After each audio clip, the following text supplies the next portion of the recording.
grabar. Muy bien, ya se está grabando la clase y pues hoy nos toca ver el cuarto capítulo del libro de Jimena Canales, El físico y el filósofo.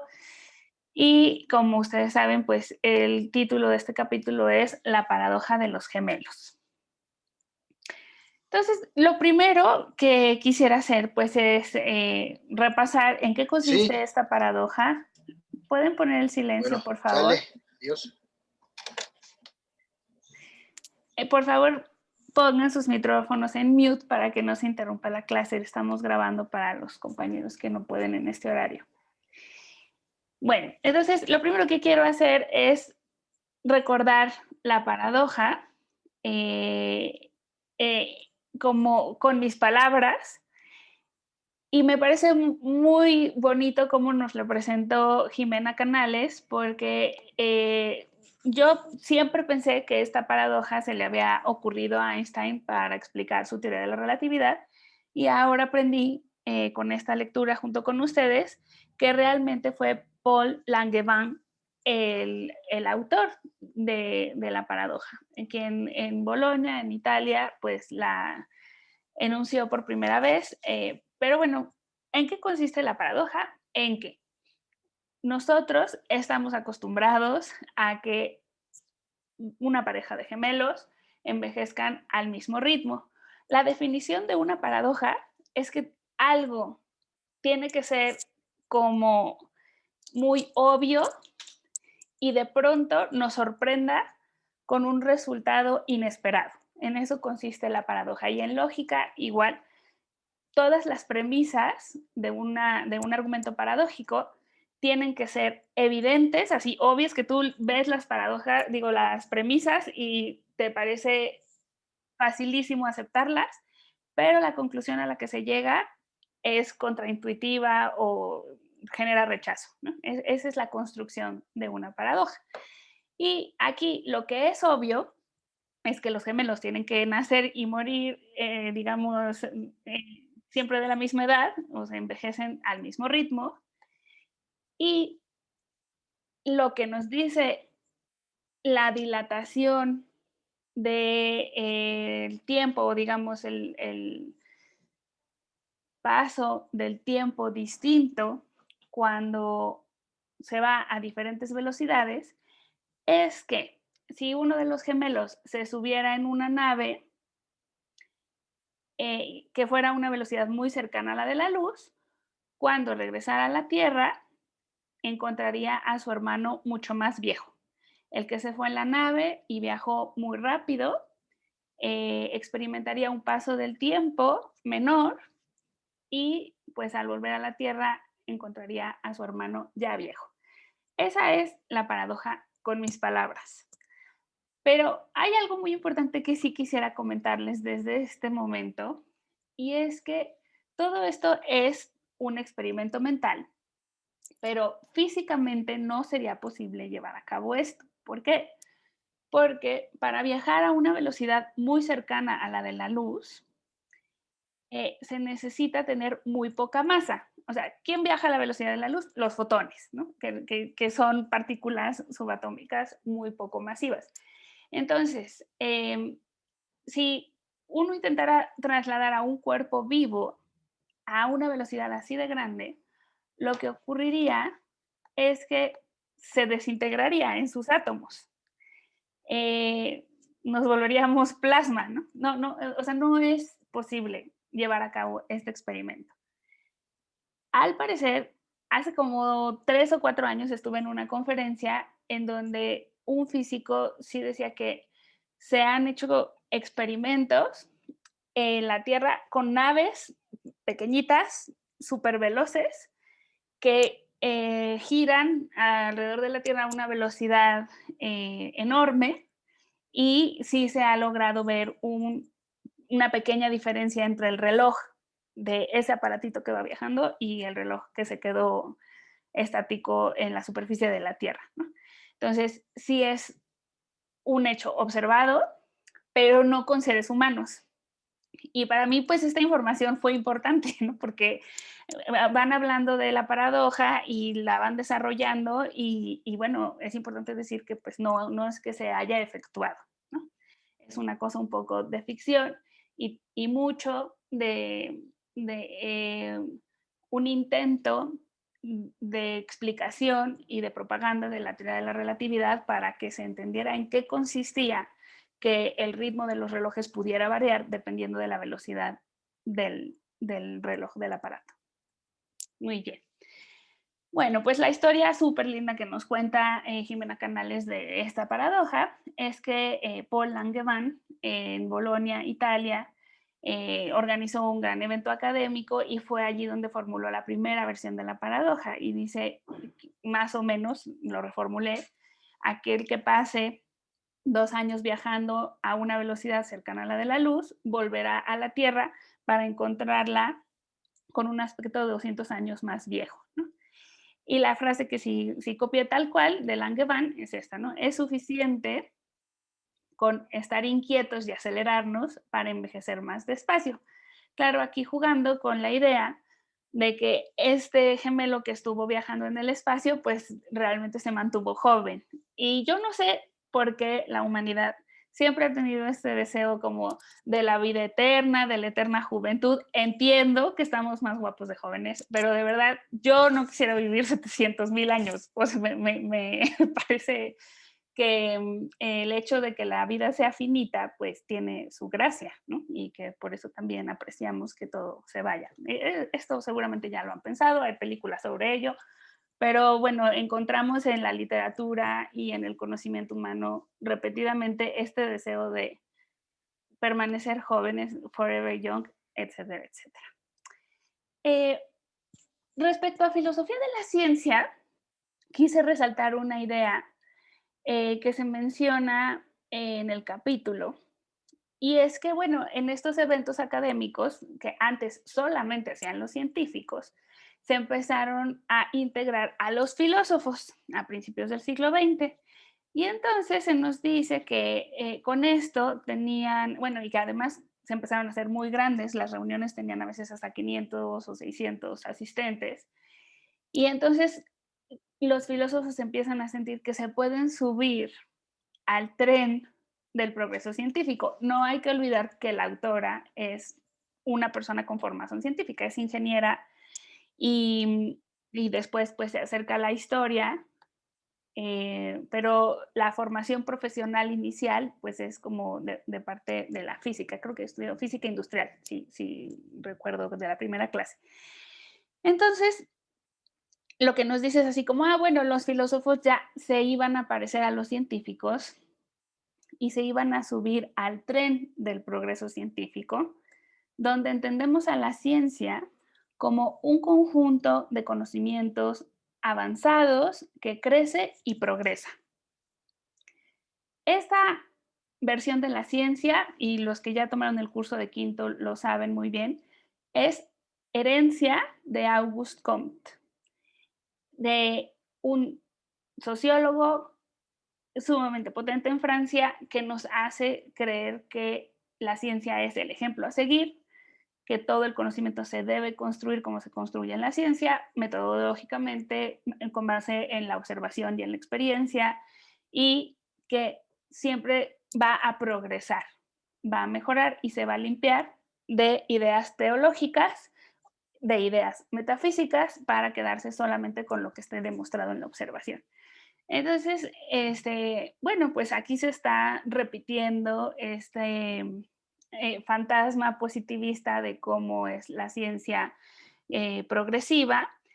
Y hoy en día los filósofos y sociólogos de la ciencia pues también han hecho mucho hincapié en errores que se han cometido, en conocimiento que no se ha arrastrado, o sea, no es acumulativo, no es que todo lo que alguna vez fue ciencia siga siendo ciencia y crece y crece y crece, o sea, hay muchas ideas que fueron equivocadas y que las hemos desechado en la historia. Y esta idea progresiva, como una escalerita que puso Auguste Comte en nuestra imaginación, pues no es tan aceptada. Hay otros filósofos de la ciencia, por ejemplo, Imre Lakatos, que hace una versión más sofisticada del progreso científico y nos dice que la manera de medirlo es tomar en cuenta cuántos problemas puede resolver la ciencia de este siglo comparando con la del siglo pasado. Todas las cuestiones médicas pues son muy buenos ejemplos. En fin, sí quería hacer como pues hincapié en este tema del progreso científico porque está en este capítulo, ¿no? Esto de que los filósofos se querían parecer, de alguna manera, a los científicos para estar en un conjunto de conocimientos avanzados que crecen y progresan. Esta para mí es la representación como de este capítulo en una imagen. Del lado izquierdo tenemos a Paul Langevin, que de alguna manera pues se posiciona a favor de su amigo Einstein. Y del lado derecho, aquí abajo, tenemos a Edouard Leroy, o Leroy, la verdad, creo que así se pronuncia, que estaría apoyando la visión de Henri Bergson en este debate. Es muy curioso, no encontré como una foto de Leroy joven, pero pues me hubiera gustado porque yo sentía que era así como un discípulo, ¿no? Y de Paul Langevin con Einstein sí hay muchas fotos y podemos ver claramente que están los dos como jóvenes. Tenemos, ahorita les digo las fechas de nacimiento de Paul Langevin. Sí investigué un poquito de su vida. Y les cuento de la... Bueno, es que esta foto nos va a llevar más tiempo, pero me voy a adelantar. Ay, no, ya no sé dónde quedó mi foto. Esta. Con esta foto les cuento algunos datos biográficos de Paul Langevin. Nació en París, murió en París, nace en 1872 y muere en 1946. Es famoso por una teoría del magnetismo y por ser el organizador de la gran conferencia de Solvay que dio lugar a esta foto famosísima que vamos a ver con detalle. Paul Langevin es de familia republicana. Asiste, bueno, desde muy joven se dieron cuenta de que era una persona con una inteligencia superdotada. Entra muy joven, a los 16 años, a la Escuela Superior de Física y Química Industrial y después de acabar sus estudios allí, trabaja en Cambridge con Thomson y con Rutherford. No sé si ustedes todavía se acuerdan de esta clase de la prepa, pero cuando vemos los modelos del átomo, está el modelo del panque con pasas, que era el que proponía Thomson como una masa de carga positiva que tenía esferitas, pasitas de cargas negativas intercaladas, y el de Rutherford, que pues es muchísimo más cercano al que después nosotros tenemos en el imaginario común, aquí girando como el átomo de Bohr, los electrones girando en torno a un núcleo, y que bueno, hoy en día pues ya se ha sustituido por espacios tridimensionales que son los orbitales cuánticos. En fin, el caso es que trabajo en Cambridge con estos hombres que pues, son indispensables en cualquier historia de la física. Y se hizo muy amigo de la familia Curie en París. Estudió no sé si es el padre de Marie Curie o el hermano o algo así, pero bueno, es también Curie. Y se enamoró de Marie Curie. Él estaba casado y ella estaba viuda cuando eso ocurrió. Y otro de los datos es que dirigió una revista que se llama Radium y por eso traía esta fotito de aquí, porque estuve buscando como a ver si había alguna portada de la revista Radium. Pero bueno, solo encontré esta imagen con Marie Curie y por ahí está la palabra Radium, entonces la traje para esto. Paul es antifascista y por sus declaraciones antifascistas lo mandan a la cárcel en 1940, 6 años antes de morir. La Gestapo lo mete a la cárcel o consigue huir a Suiza. En ese momento su hija y su yerno son trasladados a Auschwitz. Yo creo que ya todos han visto la película de La lista de Schindler y si no, tal vez conozcan este libro de un psicólogo en un campo de concentración, que se llama El sentido de la vida. Y bueno, pues ya sabemos lo que pasaba en ese lugar. Y aún así, digamos, en una muestra absoluta de convicción y valentía, Paul Langevin se inscribe al Partido Comunista, como nos contaba Jimena Canales, y también al Comité Parisino de Liberación. Entonces, bueno, este es este hombre que se va a identificar con Einstein en el debate que estamos estudiando este semestre y que lo va a defender y a patrocinar a puntos que de verdad yo desconocía, ¿no? Como nos dicen, o sea, que incluso pues parece que le hizo como mucha propaganda, el acuñar esta paradoja de los gemelos, pues hizo también como que fuera más famoso Einstein.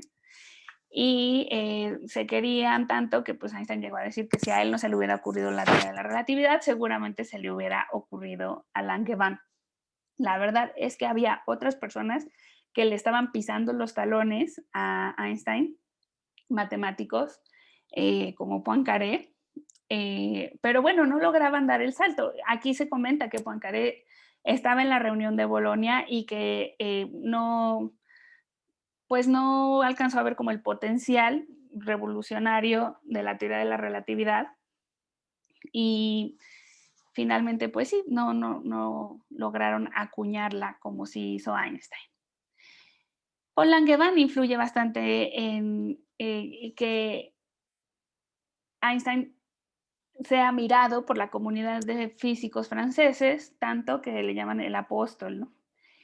Y no sé si se acuerdan que el segundo capítulo del libro se llamaba Más Einsteiniano que Einstein, y yo creo que es Langevin el que es más einsteiniano que Einstein, de la misma manera que Leroy va a ser más bersoniano que Bergson, ¿no? O sea, son como estos personajes que se sintieron tan convencidos que como que fueron más allá que los mismos protagonistas del debate. Bueno, creo que esto era todo lo que tenía para compartir sobre su vida. También, bueno, está este asunto de que se lleva bastante mal con Bergson, Langevin, por obvias razones, ¿no? O sea, no se van a entender. Déjenme ver que hay algún comentario en el chat. Nos dice César que nos recomienda la novela de Rosa Montero que se titula La ridícula idea de no volverte a ver, donde se comenta el amorío de Marie Curie y se basa en el diario que ella escribió y en su vida. Pues muchas gracias, César, por la recomendación. Está muy bien. Muy bien. Bueno, vamos a seguir avanzando. Y aquí quisiera saber si se puede que ustedes sigan viendo esa pantalla mientras yo leo en internet la información sobre esa foto. Es que si lo pongo así, sí, claro, si lo pongo pantalla completa ya no me deja ver a mí la información de la página. Entonces la voy a dejar así más pequeñita. Quizás aquí el zoom se pueda mejorar. A ver, yo creo que sí. Por lo menos allí, ahí. ¿Sí la alcanzan a ver los numeritos, por lo menos?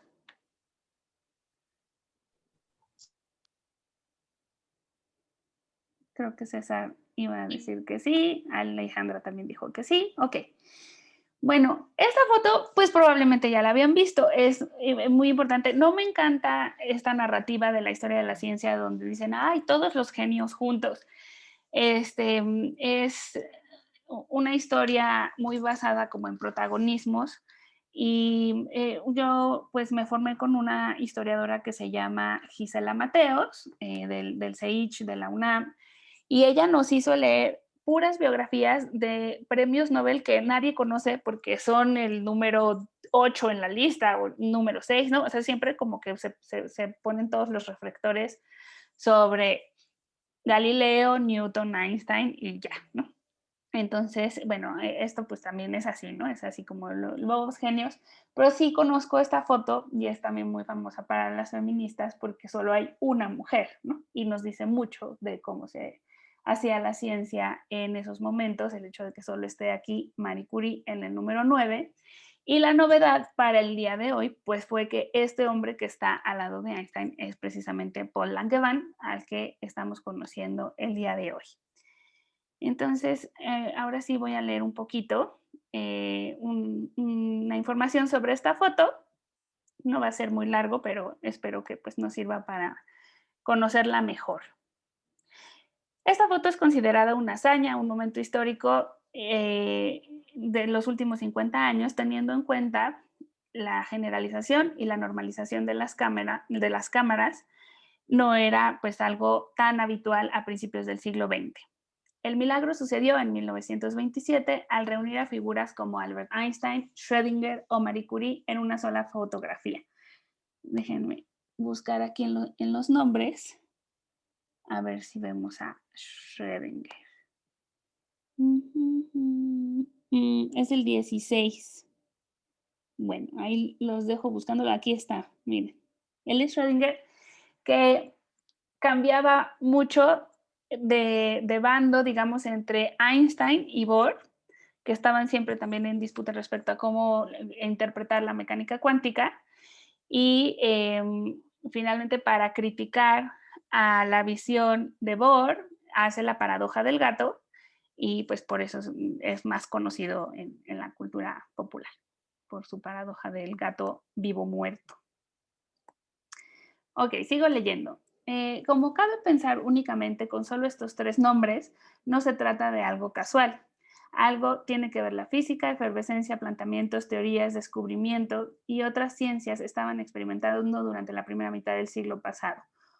Una instantánea reúne a numerosos genios históricos, más de 15 premios Nobel, conteniendo así importantes pedazos de la historia de la ciencia y de la humanidad. La protagonista implícita en la foto es la física cuántica. Esto no es algo que se tiene tan claro en el momento, dado que pues ahora se utilizan computadoras cuánticas y todo, pero allí estamos en el pleno nacimiento y disputa de cómo entender la física atómica. Se encuentra en el aire la raíz del concepto quantum de Max Planck y otras grandes teorías posteriores como la relatividad. Otras figuras y propuestas importantes vinieron en los años posteriores, como la de Louis de Broglie o la de Schrödinger. En un contexto de ebullición científica y de este calibre, no estaba de más reunir a los principales pensadores y ponerlos a pensar en conjunto, que fue exactamente lo que hizo Langevin. Él organizó esta reunión. Las conferencias de Solvay nacieron con la intención de reunir a estos principales científicos del momento para propulsar el avance de la física cuántica. Fueron fundadas en 1912 y fue la quinta, la celebrada en 1927, que reunió a las figuras que observamos en la fotografía. Fue un congreso celebrado en octubre de ese año con el fin de hablar sobre los electrones, fotones y el micromundo que trata de explicar la teoría cuántica. Los Nobel que había y los que estaban por venir. Hemos mencionado algunos nombres, pero desde un principio se trata de una foto histórica, hemos dicho que se trata de una foto histórica por la asistencia de figuras consagradas. Así que veamos quién está aquí. En la fila trasera, de izquierda a derecha, Auguste Piccard, Emile Henriot, Ehrenfest, Henningsen, de Donder, Schrödinger, Jules, Pauli, Heisenberg, Fuller y Brillouin. Hay unos pues que no son tan famosos. En la fila del medio, de izquierda a derecha, Debbie, Kunsten, Lawrence Bragg, Anthony Kramers, Paul Dirac. Paul Dirac sí, bueno, él sí lo ubico, que es el que hace la anotación de los brackets en mecánica cuántica. Compton, de Broglie, Max Born y Niels Bohr. Y en la fila delantera, de izquierda a derecha, Irving Langmuir, Max Planck, Marie Curie, Lorentz era otro que ya tenía la teoría de la relatividad así en la punta de la lengua. Albert Einstein, Paul Langevin, Charles Eugene Guy, Charles Thomson y Owen Richardson. Bueno, y después en la página viene la biografía de cada uno de ellos, que por supuesto no nos va a dar tiempo de ver ahorita, pero con mucho gusto voy a poner el enlace en Classroom para el que quiera entrar a leer un poquito más acerca de estos personajes.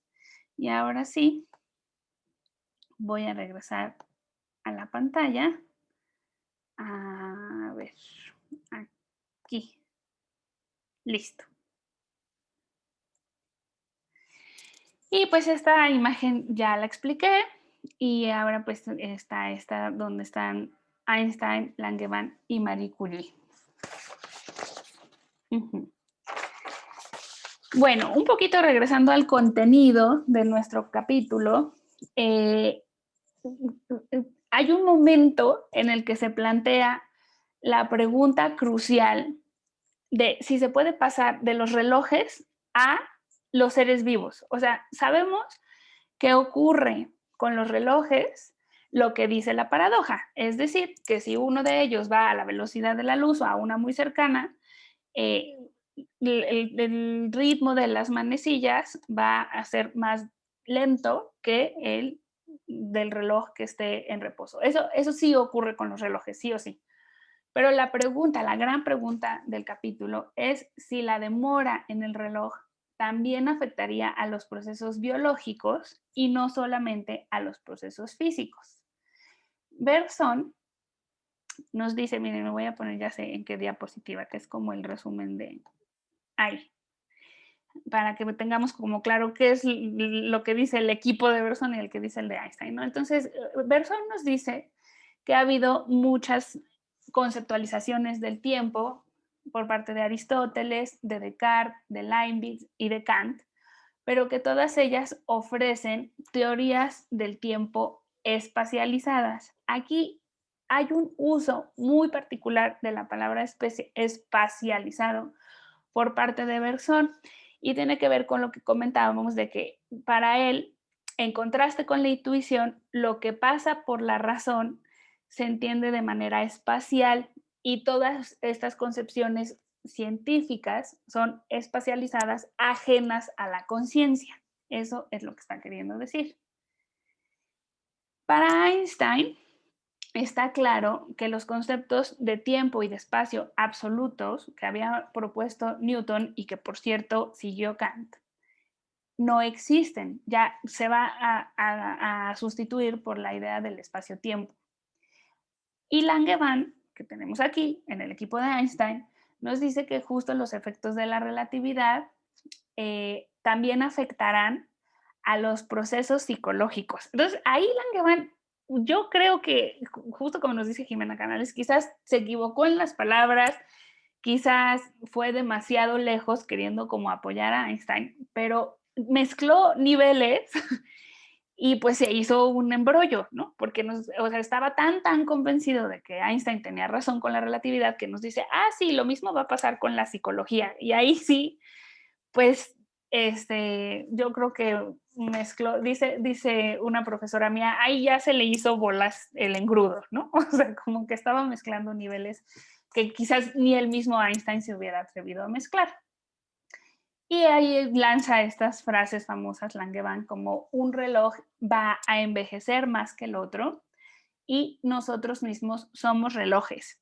Lo de que un reloj envejezca no me parece tan grave si nos imaginamos como a la maquinita teniendo desgaste, o sea, no me imagino, pues sí, ¿no? O sea, que quizás si pasó 200 años en esta tierra, pues tendría erosión y rayones el reloj y quizás el otro que estuvo nada más 2 años en una nave, pues no se ve tan desgastado. Eso no es tan grave. Lo que sí es grave es decir que lo mismo va a pasar con el tiempo psicológico. Allí sí dio un brinco tremebundo Paul Langevin. Y el que, fíjense, de él no busqué foto, pero el que le responde a Langevin es otro personaje que se apellida Brunswick y él objeta y le dice que no, que los humanos no van a sufrir exactamente los mismos efectos que los relojes, que no son máquinas, que justamente, o sea, hay que alejarse de este mecanismo cartesiano y que tenemos que entender a los seres humanos como personas creativas, volátiles, etcétera. O sea, todo lo que sea distinguible de las máquinas. Y ahí sí viene ya la parte de Edouard Leroy, o Leroy, que es muy amigo de Bergson, este que tenemos del lado derecho, y que, como habíamos venido leyendo en los capítulos anteriores, va a apoyar la idea de que se distingan los dos conceptos, el concepto de la conciencia, que sería el tiempo con mayúscula, y en particular Edouard Leroy dice que al tiempo de los físicos se le llame hora, ¿no? Esta es la hora y la diferenciamos de la duración o del tiempo filosófico. Este hombre fue muy amigo de Bergson, aunque no logré encontrar fotografías de ellos juntos. Después se quedó con la cátedra de Bergson, que no sé si se hiciera igual en el Colegio de Francia, pero sí sé que en Inglaterra se estila que se delega en vida a una persona que el que tiene la cátedra a su nombre considera que es digno de continuar con su trabajo. Pues es un gran honor que se quede con la cátedra, es una persona con la que se siente una afinidad intelectual y cree que puede continuar el trabajo de la persona que tiene la cátedra. Pues este hombre, fascinado por el trabajo de Bergson, lee Materia y Memoria y se queda pues absolutamente convencido de defender lo vivo y lo concreto. Esto también me costó trabajo. Es que es como si estuviéramos aprendiendo dos idiomas, ¿no? Cuando Bergson habla de lo real y de lo concreto, y ¿qué les dije en este momento? Y de lo espacial, está hablando en sus propios términos. Lo espacial es lo científico, lo que pasa por la inteligencia. Y lo real, lo verdaderamente concreto, es lo que pasa en la intuición para Bergson. Entonces, bueno, este hombre dice, hay que fijarnos en lo concreto. Y yo, siendo física, la primera vez que leía a Bergson decía, bueno, pero ¿qué es lo concreto y qué es lo real? Bueno, pues lo que es más intuitivo. También nos cuentan de Leroy que era muy católico. En algunos de sus reportes de lectura, alguien comentaba, y pues me parece interesante compartirlo con el grupo, que no sabemos qué tanto aporte a la comprensión del debate sobre el tiempo, pues todo contexto de la religión o la política, ¿no? Aquí vemos pues el estilo de historia que hace la autora y es claramente es un pronunciamiento a favor de que la ciencia se ve afectada por todo lo que la rodea y hay quienes distinguen, por ejemplo, Lakatos distingue la historia interna y la historia externa de la ciencia, ¿no? Y dice, la interna es la historia de las ideas y de los conceptos.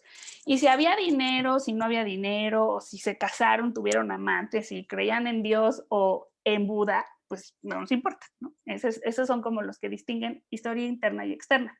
Pero yo creo que Jimena Canales es una historiadora que está en contra de esa distinción interna-externa y que sí ve que los posicionamientos políticos o religiosos pues pueden tener una influencia en cómo estos personajes se van posicionando. Entonces, en particular de Edouard Leroy, nos cuentan que era más católico que la iglesia, más bersoniano que Bergson, y yo agregué, y sería más racionalista que el propio Descartes, porque dice algo así como la razón es suficiente para entender a Cristo. Yo creo que ni Descartes hubiera dicho eso. Lo que sí como que me da la impresión, y por eso yo los leía como más jóvenes, o sea, me da la impresión de que estos dos adeptos a las ideas de Einstein y de Bergson correspondientemente, se hacen como más recalcitrantes, ¿no? que los propios Bergson y Einstein. Muy bien. Y bueno, un dato curioso es que Leroy hace un compendio de las obras de Bergson y decide no incluir duración y simultaneidad en ese compendio. A pesar de todo eso, Bergson nunca se retractó. Entonces, con esto más o menos se termina el contenido del capítulo. Déjenme ver qué había dejado por aquí. Pues había dejado estas imágenes sobre cómo hace Edward Leroy esta colección del trabajo de Bergson en este editorial, y también tiene este otro libro, Ciencia, Filosofía y Teología, de Edward Leroy. Esto pues se ve que es más bien como un compendio de las obras de Leroy. Aquí está el de ¿qué es un dogma?, que viene citado en nuestro capítulo. Y también está este otro libro que se llama La Nueva Filosofía de Henri Bergson, de Edward Leroy. Entonces, pues creo que queda claro que estos dos personajes que nos presentaron, aunque ya se habían mencionado un poquito en los primeros capítulos, pues son como apóstoles o embajadores o propagandistas de las dos visiones que nos ocupan este semestre. Y quisiera dedicar unos minutitos, déjenme ver si tenemos 20 minutos. Sí me gustaría que viéramos juntos una lámina que estuve buscando para compartir con ustedes en la clase. Primero fui a mis engargolados del año del Pleistoceno, de cuando estudiaba física, y encontré este de Bertrand Russell que se llama el ABC de la relatividad. Y dices, ay, qué mono, el ABC pues debe ser un folletito. No, es una cosa así inmensa. Pero en este índice no hay ningún capítulo que hable solo de la simultaneidad. Les voy a compartir el índice por si alguien quiere saber un poquito más de relatividad, en palabras de Bertrand Russell, que además este libro lo escribió en 1925, entonces está pues con todos estos señores, ¿no? Nos habla de la tierra y los cielos, lo que sucede y lo que se observa. Capítulo 3, la velocidad de la luz. Cuarto, medidas de tiempo y de longitud. Después el quinto se llama espacio-tiempo.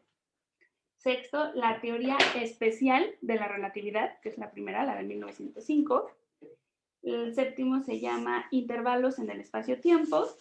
El octavo, la ley de la gravitación de Einstein, que es como lo de la pelota que hemos visto deformando el espacio-tiempo. El noveno se llama las pruebas de la ley de gravitación de Einstein. El décimo, masa, momento, energía y acción. Luego el universo en expansión, convencionalismos y leyes naturales, la abolición de la fuerza, es un concepto muy potente del de fuerza en Newton, y pues lo que hace Einstein es cuestionar todo lo newtoniano. Después viene qué es la materia, y por último, consecuencias filosóficas. Pero yo estaba buscando un capítulo que se llamara simultaneidad, porque de la misma manera que les venía señalando que la palabra espacio, o que la palabra real, o que la palabra concreto tienen un peso específico en la filosofía de Bergson, me parece que la palabra simultaneidad se entiende de diferente manera en los diferentes autores, en Einstein, en Bergson, en Kant, que eso ojalá tengan un semestre con un kantiano para que les explique eso, porque yo no soy experta en Kant. Y buscando citas, me encontré unas de Schopenhauer que me daba hasta miedo traer a la clase, porque es muy claro que son construcciones distintas e incluso incompatibles, ¿no? Entonces, por eso yo quería traer aquí a la clase cuál es la comprensión de la palabra simultaneidad para Einstein, o sea, para la teoría de la relatividad. Y por eso les voy a compartir esta imagen, que fue la mejor que encontré. A ver, un momentito. Me dice que no puedo poner pantalla completa, pero sí puedo hacer esto chiquito, ¿no? Sí, exacto. Es que se quedó mi PowerPoint activo. Un momentito, por favor. Sí, guardar.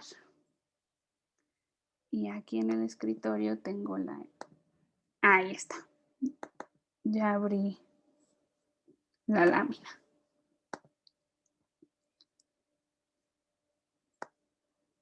Entonces, ay, pues no me dejó compartirla, pero van a ver mi escritorio que tiene unos flamingos ahí. Yo les quería evitar este momento bochornoso en el que el escritorio de mi computadora, pero es que no se está abriendo este PDF. Ah, ya sé, aquí está. Muy bien, ya lo encontré. Esta lámina, que también voy a poner en el Classroom para que quien lo quiera ver con calmita se tome todo el tiempo que guste, se llama relatividad y simultaneidad. Y nos habla de cuál era la relatividad para Galileo, cuando habla de que puedes ir en un barco con moscas y no sé cuántos otros objetos y no darte cuenta, no percibir que el barco se está moviendo junto contigo. Esa es la relatividad galileana. Y vienen aquí también las definiciones de simultaneidad para Einstein y para dos observadores en reposo. Entonces, les voy a leer algunas partes de la lámina, les digo a reserva de que ustedes la quieran ver con más calma después en casa. Primero viene la diferencia entre lo que es relativo y lo que es absoluto. Relativo y absoluto son dos conceptos que utilizamos en nuestra vida cotidiana. Nos referimos a lo primero cuando la percepción de un suceso depende del punto de vista del sujeto que realiza la observación. Un fenómeno es absoluto cuando con independencia de quien lo realice, la observación siempre va a resultar lo mismo, ¿no? Entonces, el ejemplo que me pareció muy bueno es estas personas que están en la Tierra, el concepto de arriba y abajo es relativo. Las personas que están en sitios distintos consideran que lo que está arriba es diferente, ¿no? Para ellos esto es arriba, para ellos esto es arriba, y eso claramente depende del punto de vista del observador. Ahora vamos a pasar al principio de la relatividad de Galileo, que es el que él narra en esta jornada sobre estar en un barco con objetos. Galileo Galilei enunció ya en el siglo XVII un principio de relatividad para la mecánica general clásica, que es aceptado por todos los físicos. Este principio señala que las leyes del movimiento de los cuerpos son las mismas en los sistemas que se encuentran en reposo o en los que se encuentran en movimiento rectilíneo, no acelerado, es los que se va moviendo a una velocidad constante, como puede ser la Tierra, que justamente pues Galileo dijo, y la Tierra se mueve, aunque Aristóteles diga lo contrario, sin embargo se mueve. El principio recoge la imposibilidad de detectar mediante la observación del movimiento de los cuerpos si estamos en reposo o si nos movemos a lo largo de una recta a una velocidad constante, como puede ser el barquito. Entonces, aquí tenemos este ejemplo con un tren que tenemos que pensar que no va acelerando, va quizás a 10 kilómetros por hora y este señor que está aquí sentado, pues va a ver una pelota rebotando como si estuviera dibujando esta trayectoria dentro del tren. Mientras que para una persona que vaya sentada adentro del tren, la pelota simplemente estaría subiendo y bajando porque el señor tiene la misma velocidad. No sé si también les pasó en algún momento cuando fueron en un transporte, pues pensar que si una mosca o una abeja se levantaba del asiento, pues se iba a estampar con el vidrio de hasta atrás. Pero esto no ocurre, ¿por qué? Porque la mosca, al igual que el asiento, tiene la misma velocidad. O sea, todos estos, el señor va a 10 kilómetros por hora, la silla va a 10 kilómetros por hora, todos comparten esa velocidad. Y entonces es como si se anulara de la experiencia y simplemente se ve una pelota rebotando hacia abajo y hacia arriba. El observador del terraplén ve una pelota que bota en el vagón, recorre la trayectoria, pues creo que ya lo dije, ¿no? La trayectoria es parabólica en el primer caso ¿Cuál es el movimiento verdadero? Esta pregunta tiene tan poco sentido como preguntar qué es arriba y qué es abajo en la Tierra. Va a ser verdadero para la persona que lo observe lo que está observando. Es un suceso relativo. Ahora vamos a esta simultaneidad para la relatividad. Aquí tenemos a Alice y Bob. No sé por qué pusieron aquí a un hombre y aquí a una mujer, porque en general en mecánica cuántica A es de Alice y B es de Bob. Pero bueno, pues aquí está así el dibujito y nos dicen lo siguiente. El observador Einstein, que está aquí en medio, estos son unas lámparas, aquí están unos espejos, estas cositas inclinadas son espejos, y al reflejarse el rayo de luz va a llegar a Einstein. El observador Einstein se halla separado a la misma distancia de los observadores A y B mediante un sistema de espejos. Cuando un fenómeno tiene lugar, A y B envían una señal con la linterna, vamos a decir, no sé, que suene una canción y en ese momento van a prender la lámpara a estas personas. Y si el observador Einstein ve las señales luminosas al mismo tiempo, entonces vamos a decir que A y B están sincronizados. La simultaneidad para observadores en reposo.